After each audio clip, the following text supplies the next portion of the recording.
All right. Hello again, everybody. This is the Summit Podcast, episode number 46 or so.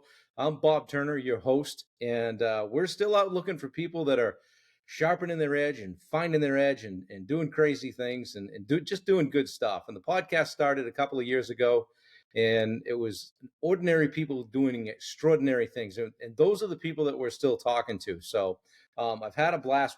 We're on a hard run right now. We've got just guys that have written books and people that are just doing cool stuff. So I'm super excited to have Ron Lotti on with us today. Ron's from St. John's, Florida.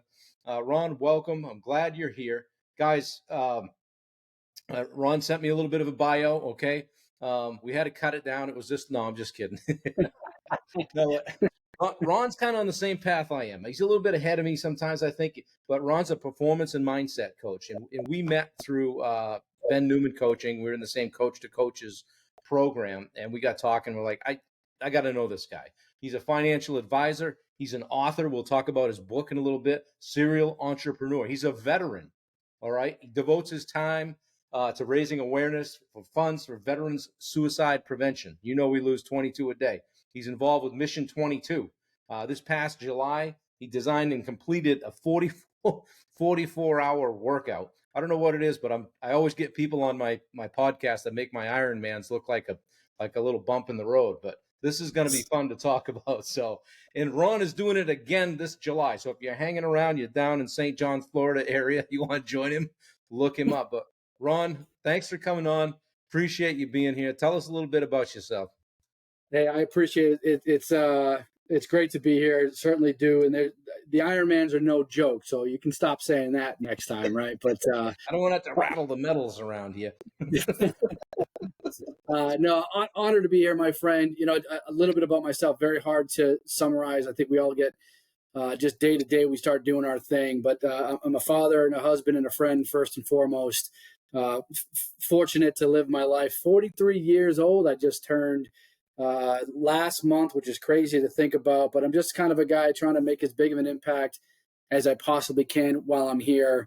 I'm fortunate to work in the world of finance, but that's just like a brief amount of what I do. Try to surround myself with really great people like yourself and so many others. We're in this freaking planet together trying to find our way, right? So that's kind of me in a very tiny nutshell, like me in a tiny nutshell, you know? Yeah, that's cool. And, we got this scheduled and I was like, I started looking at who I've gotten. There's a fair amount of you guys that kind of come from the financial thing, and maybe that's just organic through knowing Ben or whatever. But I'll ask you this, like, you're kind of moving toward coaching now. Start your own coaching business. Tell us about that. But also, like, what I'd like to know is, when did that start for you, and how big a fire did it just start immediately, or did you just kind of think, well, this might be something I want to do someday? Interesting. So Relentless Performance Coaching, getting it started officially this year. It's been something I guess I've been doing for many, many years. My wife and I owned a CrossFit gym up north. I owned a semi-pro football team, which was a nonprofit organization. So I've been a personal trainer, but I've basically been working with people for a very, very long time. And finally this year, in working with people like yourself, Ben, and others, decided to turn it into something that I could do professionally, more formally, Right. moving forward, and hopefully bridge out and make as big of an impact as I can. Oh, that's cool. It kind of gets in your blood, doesn't it? You start working with people and you're like, well, I can this, it makes you feel good, right? Whereas, whatever your 9 to 5 is, whether it's, I don't care what it is, if you don't love it and you get presented with something like, wow, that kind of felt pretty good to help somebody. That's a little better situation, isn't it? It is, but it's weird to kind of talk through, because I think financial planning is the same thing. You're helping coach people. When I had my gym, you're helping coach people. Now it's just about performance and mindset. You have people who have. There's a quote from a movie, Bronx Tale, and I always mess it up, but he basically talks about one of the biggest tragedies in life is wasted talent, and I feel like a lot of people find their way through life and they get to a point where they hit a plateau and they're just asking themselves, like, all right, what's next? What do I do from here? And a majority of people kind of sink back down. And that's what happened to me, And so I've just found that helping people through that gives me an immense amount of energy inside. I guess it's called being serviced to others. Mhm. When I do that, I'm much happier and hopefully making a difference in this world. And the other thing I'll say to that, Bob, is, I went through a lot of things as a kid, as most people do. We all have our story for sure. Um, but there were moments when I was a kid where I didn't reach out for help.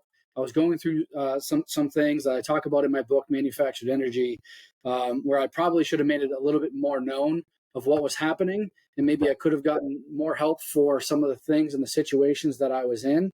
But I never reached out, and also I kind of want to be that person that I wish I had growing up. Yeah. So it's just doing a little part every single day. None of us know how many days we have left. I wake up every morning and I'm just grateful to see the sun.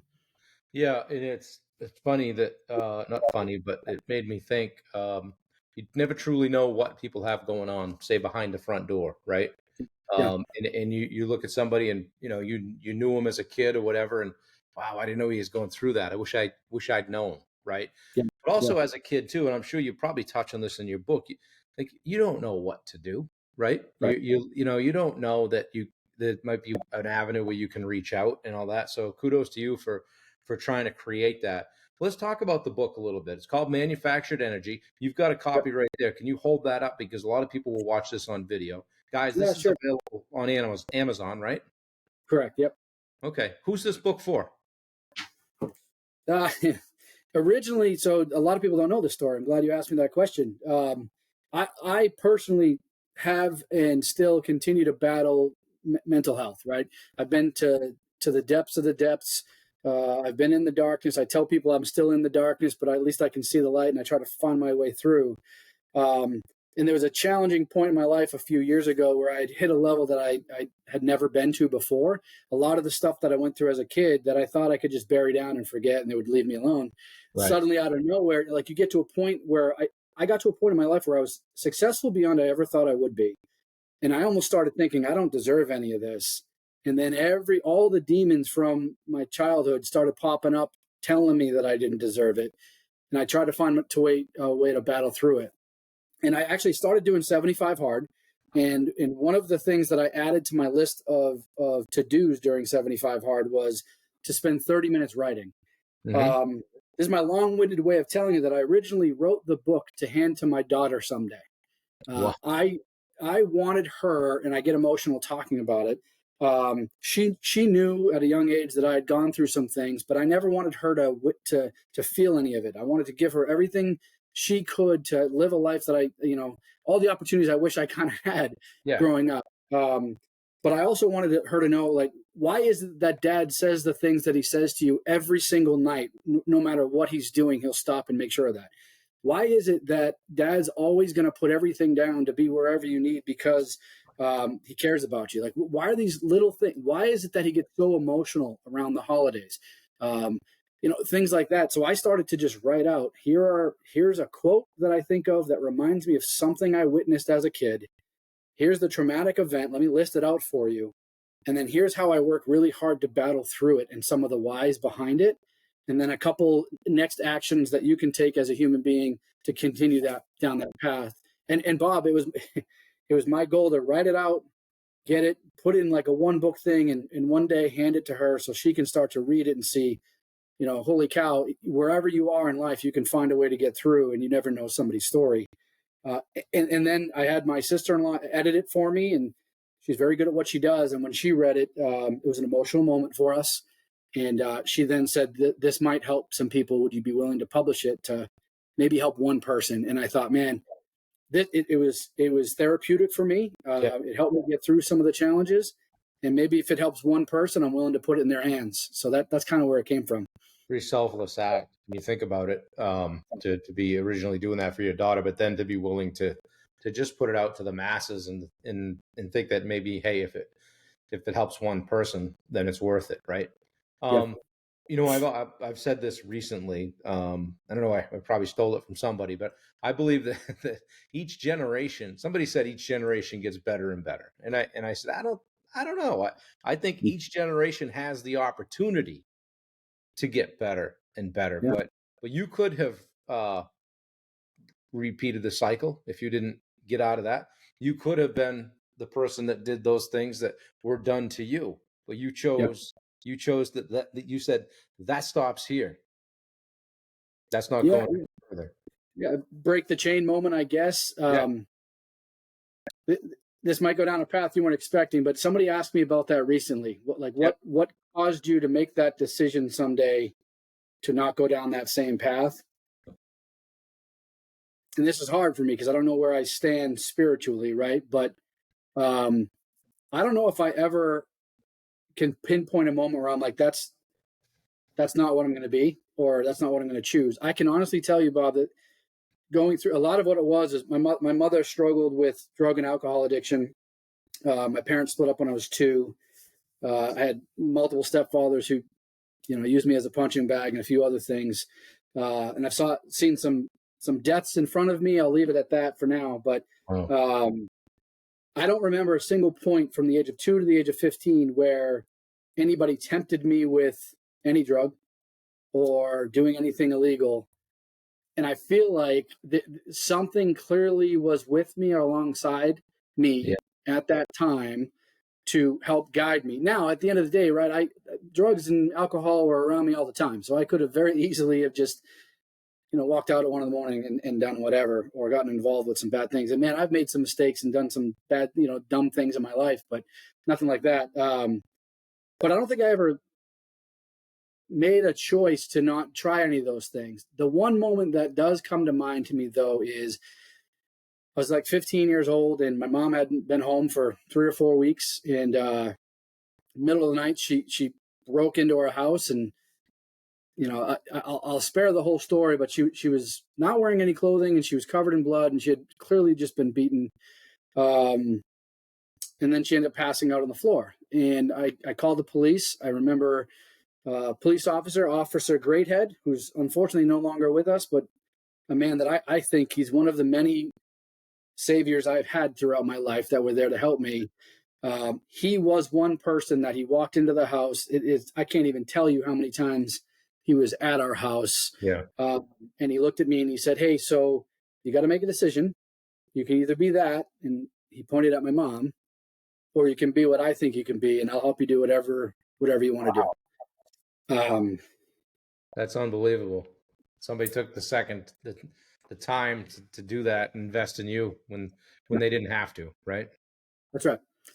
That's right. And thankfully at the time, there was a family in town that, I had gone to the same school system for just over a year, which is the longest as my childhood I'd ever been in one school system. So I actually made a couple friends.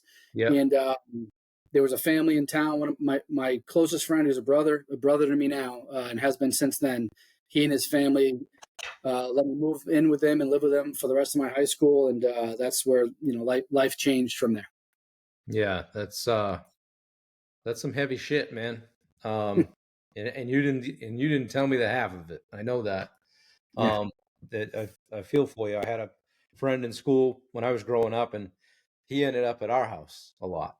And I knew even at that age that he was in a better spot when he was with us, yeah, and 40 years later, we're still the best of friends.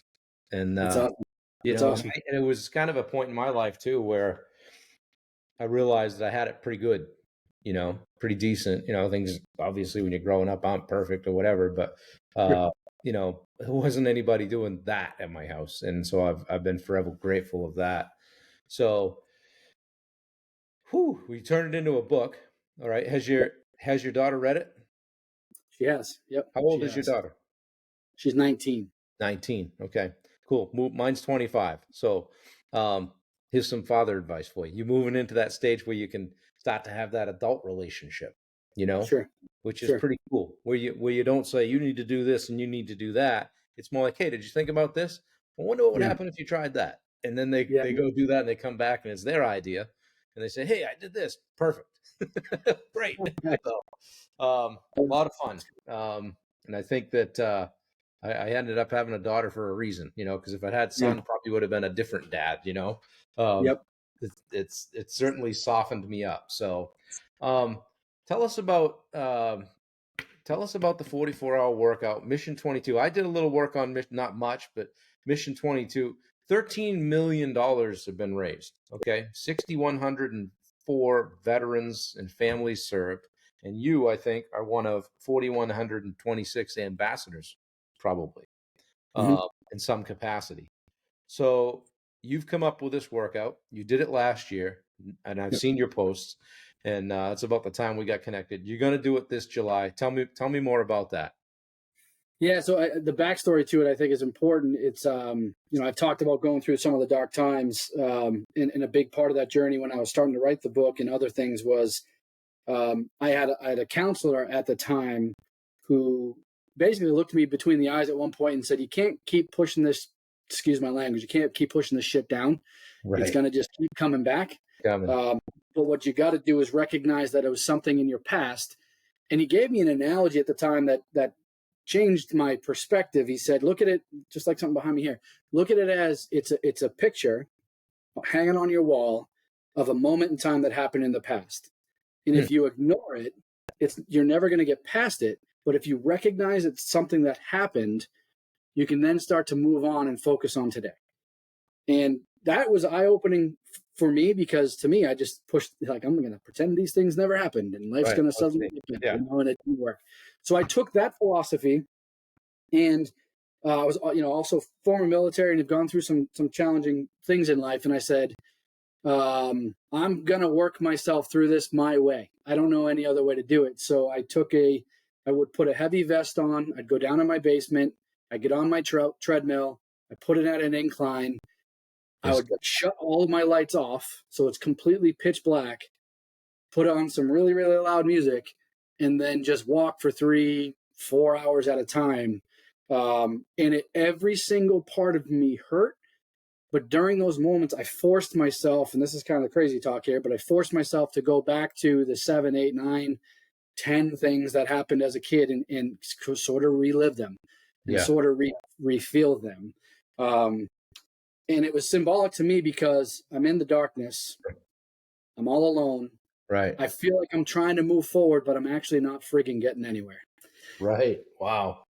So Huh. after a lot of those days, sweating, being in pain, getting through it, I started to feel different. I could accept things different. When I thought of a moment, it just felt different.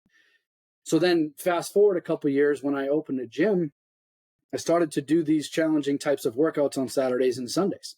And then I started telling friends of mine, like, hey, I'm going to put together, we called it a dungeon class. So 9:30 at night when everybody else had left, Yeah. some people would come in and I'd be waiting for them. We'd have heavy weights. I'd shut all the lights off. I'd put on some loud music, and I would help them all get through the shit that's going on in their mind. Eyes the demons, right? Be with them for a while, because and this Yeah. is something I think is important for people to recognize is the demons and the feelings never go away, but the Right. conversations up here change. Yeah. And recognizing that is something that's helped me tremendously. So I took that whole philosophy and I said, man, I really wish I could make a bigger impact. When I moved down here to Florida, that was just in 2022. I to be fair, I felt a little alone. I didn't have my gym anymore. I wasn't running those classes anymore. I started to feel it again. I'm like, I'm not making as big of an impact as I can make. So I said, I'm going to put together this crazy 2-day workout, and I'm just going to do it and try to help myself get through it. And then I thought, who could I try? Like, what could I do? I see all these people doing these races and stuff, and they raise money for charities. Well, here's one, Mission 22, that works specifically with veterans and helping them do everything that they can to really to reduce veteran suicide, but they do it through helping supply services that cause anxiety, that can lead to depression, that can lead to making some choices. I reached out to them and I said, I'm going to do this workout. I would love it if I could raise money for you guys. I don't want anything in return. In fact, I don't even want the link to go through me. Can I do that? And thankfully they opened their arms to me, and it turned into a thing last year. Nice. Yeah. Nice. 44 hours. So what did you do for 44 hours? So first and foremost, because I get this question all the time, I'll answer it right away. There is no sleeping during the 44 hours. Dude, I'd be over in the corner sucking my thumb. Whoa. Everybody can do it. Everybody can do it. I promise you, because Yeah. it's just a matter of just keep moving forward. It doesn't matter how fast. None of it matters. I don't care what it is. And that's the symbolism behind the workout. Right. It's we're going to go through shit in life. It's going to hurt. It's going to be hard, but do everything you freaking can to just find a way to just keep moving forward. And when you're doing something that hard for that long, it forces you to stay in the moment. You can't think about Yeah. 2 weeks from now or a year, not so stay in the moment. So during the 44 hours, there's a bunch of things that I'll do. Run a half marathon, get on the Echo bike. So Echo bike for a full marathon, 26.2 miles. Yep. Row a marathon, which is just over 42,000 meters. That's a nightmare. Wish I could call it something other than that, but it's not. I flip a heavy tire for a mile. I carry a barbell on my shoulders around my neighborhood for a mile. I do 2 different Murph workouts during that time. There's a heavy vest 4-hour road march that I do from midnight to 4 a.m. And there's a bunch of other things, flutter kicks, push-ups, all the things. But I tried to find a bunch of the things that I hated doing the most and put it all within 44 hours and just do it all at the same time. Normally when people start talking about crazy shit, I'm like, yeah. I'm into that. Yeah. What do I sign up? Like, what time do we start on Saturday? And after we get off the phone here, I'm going to lose your number and wipe you out of my Rolodex, as they say. Fair enough. A bit worse, I guess. Yeah, like, oh, I don't know, man. And that's saying something, because I'm not that, I'm not all that tightly wrapped when it comes to doing crazy workout shit. So, That's funny. That's funny. well, so you're gonna do it again this year, okay? Yes, sir. Do you have somebody? Did you do it by yourself last year? So nothing we do in life is by ourselves. But no, I basically I let the world know the exact time that I would start each phase of the workout, and man, it was pretty awesome. I get excited talking about it, but it was pretty awesome that randomly throughout those 2 days, people would show up at my house and just help be a part of it. And Wow. it was always at it was weird. It was always at that moment where I'm like, man, this is hard. And then someone would pull into the driveway, and I'm like, look at this. Like it's symbolic of life. There's always a lot of times we can feel alone, but I promise you, and everybody that's going to listen to this, there's always somebody. And if there isn't, call Bob and I, because there's somebody, right? Yeah. But the other thing that was really cool, man, was it wasn't just here in St. John's at my house that people would join. People were going on Facebook Live and tagging me. Hey, Ron Lotti's in the middle of his march. I wanted to join him for part of it. I would love to see this turn into a national thing and just a lot of people finding a way to push through. And the significance, for those that don't know, the significance of 44. Yeah, 44. So unfortunately, 22 veterans. The study was 22 veterans a day commit suicide. And I wanted to double that and do it over 2 days and just try to find a way to push through that. Yeah, that's to be commended for that. And I know you don't want that or need that, and that's not why you're doing it. You're doing it to create exposure and have people recognize that. I haven't heard anybody say it's down to 21. It's one is too many, and that's not just for veterans. I mean, that's something that I'm passionate about. But I wear the shirt that I'm wearing is for a reason, right? We don't know what's really going on up here, and how a lot of people feel, and any one person is too many. But you're right, veterans. It's numbers not going away. The number's not going away. Yeah, I switching gears a little bit, but kind of on the same tack. I looked at your book, the book cover and the information. I haven't read it, but I did a little bit of I got into it a little bit, but something in it caught my attention, and I put it in bold here on my iPad, and I'm going to read it to you. Sometimes depression can feel so debilitating that motivation and energy are nowhere to be found. Sometimes you need the focus and strength to manufacture your own. Tell me a little bit about that. Yeah, I don't know if you could just see it, like it hit me every time. There were a few years that went on that I felt almost shame for struggling with mental health and being depressed, especially during times when I had found some success. I had a great career, great family, beautiful house. Um, and I knew people out there who were struggling. And I said, man, for me to feel this depression right now, I felt shame for that. I felt like Right. and I would hide it. I would hide it. But I would tell the ones that were closest to me what was going on. I used to call it the storm. Hey, the storm's coming or the storm's Yeah. here. And then I would describe it as the world doesn't wait for you. Life doesn't just stop when you're going through this shit. And I would turn to my wife someday and say, hey, it's going to be a manufactured energy kind of day because I don't feel it inside. I feel like there's nothing helping me get out of bed right now. So I need to find a way. And I would get up. And that just turned into a phrase after a while where it's like, it's always in there somewhere. You got to find a way to get those gears going. But she would know, like I would come home from work or I would come home from doing whatever I was doing and she could tell on my face. She said, how was the day? And I was like, it was a manufactured energy kind of day. And it just turned into the phrase. I watched I watched a clip. I didn't have time to watch the whole thing yet. I think it was Ed Milet's podcast with Deion Sanders yesterday or this week anyway. And Prime said, I don't have a bad day. He goes, I might have a bad minute. I might have a bad hour. Hell, I could have a bad morning, but I'm not going to let myself have a bad day. And so that kind of on a similar scale, kind of very similar to what you just said. Like you're working through it. You're manufacturing that energy. You're manufacturing some days. What a great title to the book. That's cool. So, and I'll post that in our group and it'll be on this podcast. And, hopefully that can impact some more people. Let's talk about the coaching business because that's how we got together. Yes, and, sir. So where are you at? What are you doing? Are you writing another book? What's going on? Who's a ideal client? Like, how can I help you? Yeah, I appreciate it.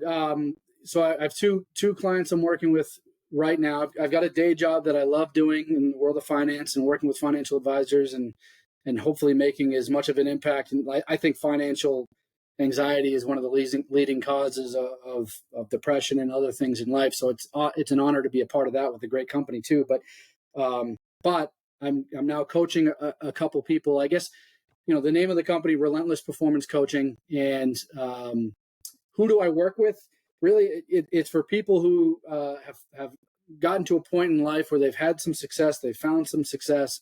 Now they find themselves maybe plateauing and wondering what's next.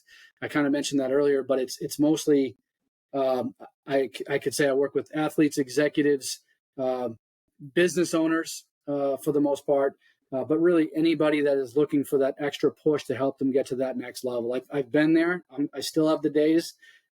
So I know what it feels like. I'm not one of those guys, Bob, and I know you aren't either. I look up to you in the work that you do, and you're not one of those guys, neither am I, that are going to get up on stage, be a motivational guy, and act like the world's all freaking sunshine and rainbows, and all you got to do is these three things, and now everything's going to be fantastic. We know that every day's different, right? So I want to work with people that understand that, and that want to work with someone that also understands that, and we can kind of change the world together.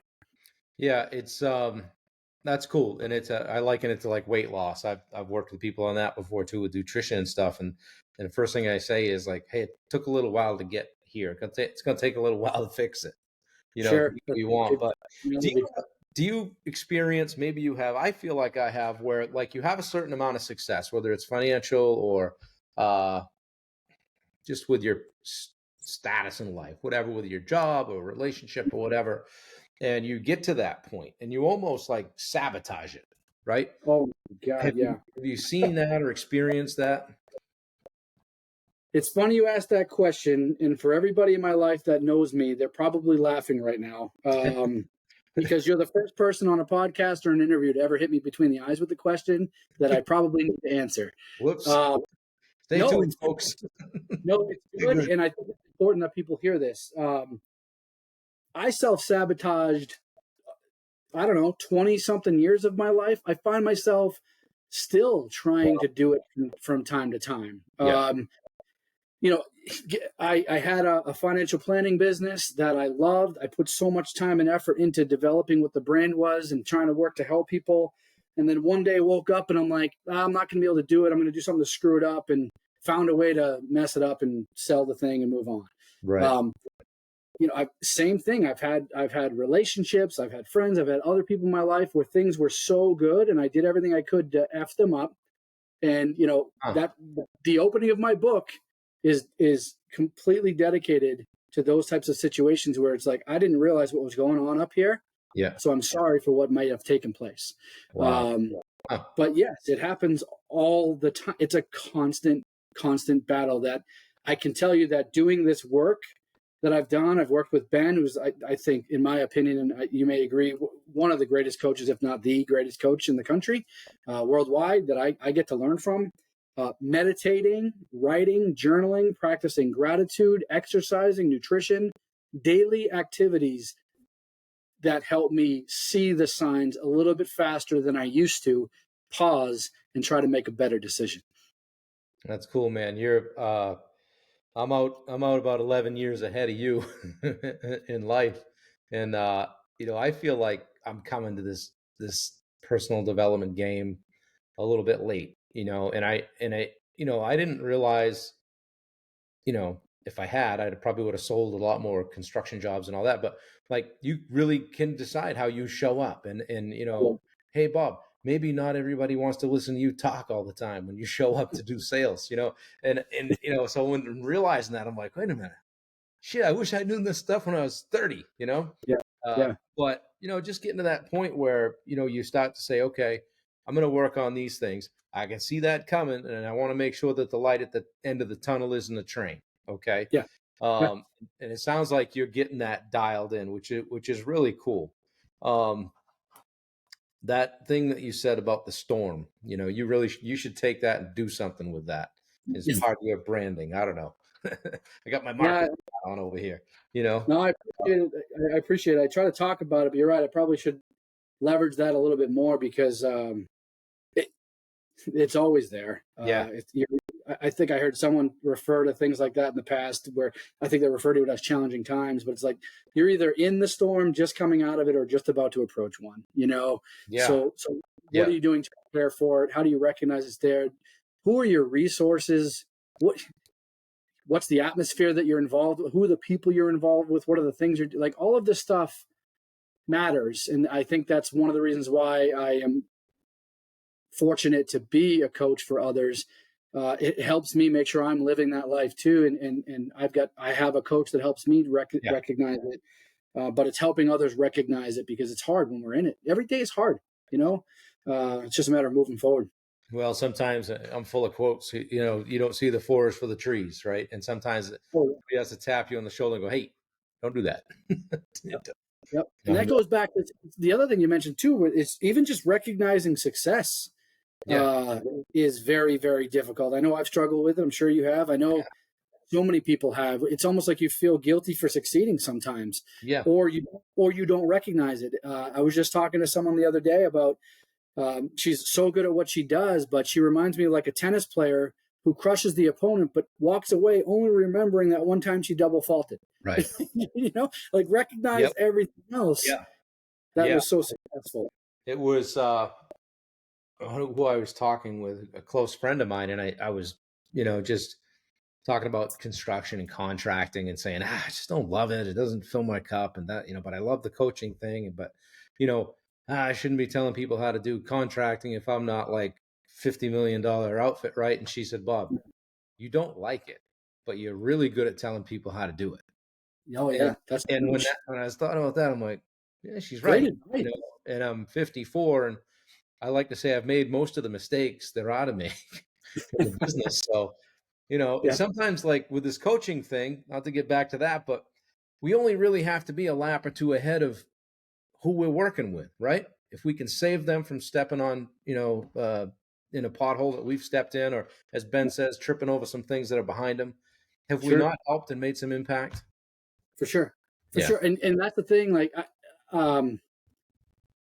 I think that's just it. It's recognizing things that you've done that you can help others do. I used to get so frustrated without. I guess this is kind of like a soapbox anyway, so I guess I'll stay on the soapbox, right? But I used to get so frustrated. I've been in and out of counseling my whole life. When you see some of the things that I saw and others have seen from the age of 4, 3 or 4 years old on, you're just in and out of counseling. I've had counselors and therapists, everybody trying to help. But you could always tell in life when you have someone that got the degree in it and can tell you, go read page 78 and do this, Yeah. versus someone who's freaking been through it Good point. and has felt it and can say, hey, I know 78 says this, but here's reality. Here's Yeah. what I see. Here's some suggestions. How can I help you get there? There's a very, very big difference in that. And just to pause for a second and say, Bob, I'm thankful that that person told you that, because maybe you wouldn't have taken the route that you've taken, Right. and you're impacting a ton of lives. So I'm thankful to whoever that was that called you out Yeah. on it. No, I appreciate it. And I think that the stuff that you just mentioned, that's going to serve you well as a coach, right? For those Hope so. reasons, those very reasons. I call it relatable experience. And dude, you've Sure. got a bunch of it, you know? Yeah. Yeah. And well, you know what? I warned you. I was going to ask you, and I've been doing this since I've been developing this edge concept and working on that, and it's going to go in a book and all that. So, but I like to ask people, when you think of what you and what your edge is, and we've talked with Ben, and he's got the burn and the why and the Yeah. purpose and shape the burn and everything. But when I look at the edge, I'm like, oh, how is it like? What is the edge? It's how you show up differently. Like, what do you bring to Yeah. the table that others don't? And where do you go when the shit hits the fan to make sure you stay on track? So what's your edge, Ron?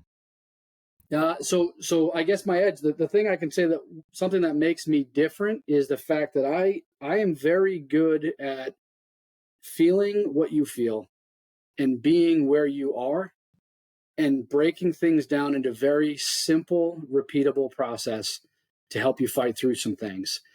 Um, More specifically, when Ben talks about the burn, we all have our phrase for what it is. I haven't shared this publicly yet, but I'm going to now.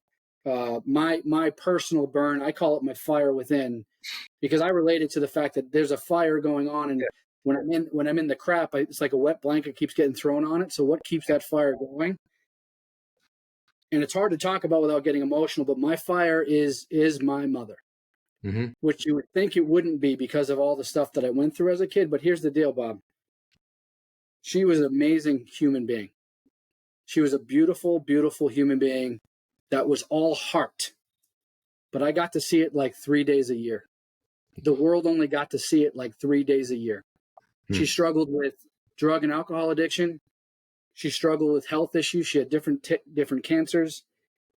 My mother, at a very young age, unfortunately, because of those things, lost her self-confidence and walked around with shame every single day, never feeling like she's good enough. Yeah. And it took me to be in the depths of my depression to take a step back and try to put myself in her shoes for a second.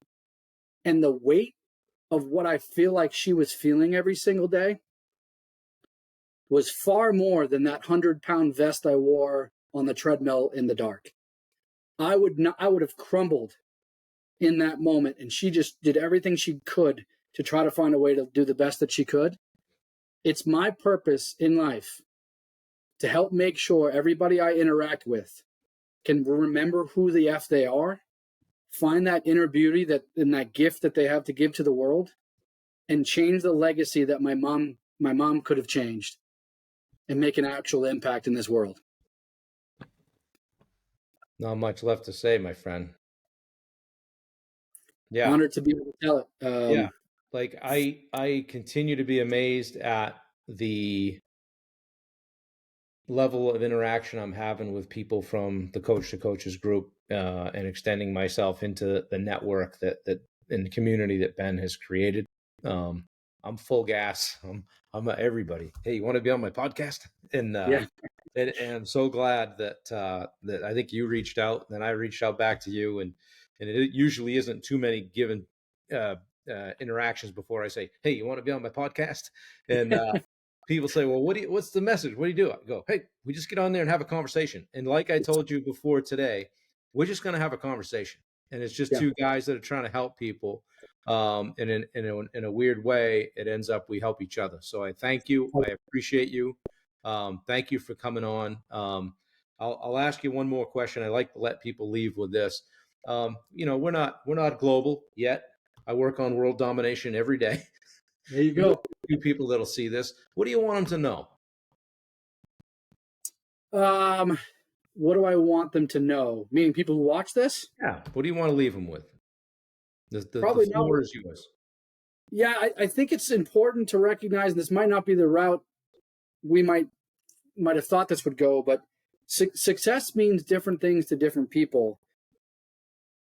I think it's super important that people like I am honored by the fact that I'm surrounded by people and I can see it every day. I think of the single moms, I think of the single dads, I think of the husband and wife who got divorced, but they're still trying to work together to raise their kids. I think of the men and women out there that are working 2, 3 jobs, but still finding a way to freaking sit down and have a conversation with their kid. These are the real success stories that nobody talks about. Right. These are the miracles that nobody talks about. And I'm just grateful for the fact that there are so many people like that. And I'm honored. And it's what keeps me going every single day. It's not the possessions, it's not the house, the car, all of those things.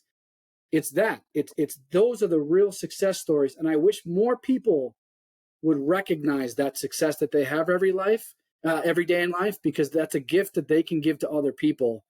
And we need to be doing more to help individuals like that and in each other just get to where we want to be in life. Awesome. Unbelievable. Good stuff. Ron Lotti, ladies and gentlemen, I'm going to put, as they say, it'll all be in the show notes. Okay. I'll put a link to your book. And if you can get me a link to the Mission 22 stuff, Yeah. where people, if they feel so inclined, can shoot you a few bucks and jump on the train. And if anybody's down in that St. John's, Florida area and wants to do, isn't busy for 44 hours, we know how to fill your time. I'll So, keep you busy for sure. dude, I appreciate you. This has been, there's times when I meet people and I'm like, this dude and I are going to be hanging out for a long time. So thank you. I appreciate you. Thanks for being on the Summit podcast, and we'll catch you real soon. All right. Thanks, brother. Appreciate it. Guys, this has been the Summit podcast, one of my favorite ones of late. We're going to get this loaded up and touched off pretty soon. And, if you know somebody that is doing extraordinary things, doing cool stuff, I want to talk to them. Shoot me a DM, get me in front of them. I'll take it from there. This is the Summit podcast. We're out. Thanks, guys.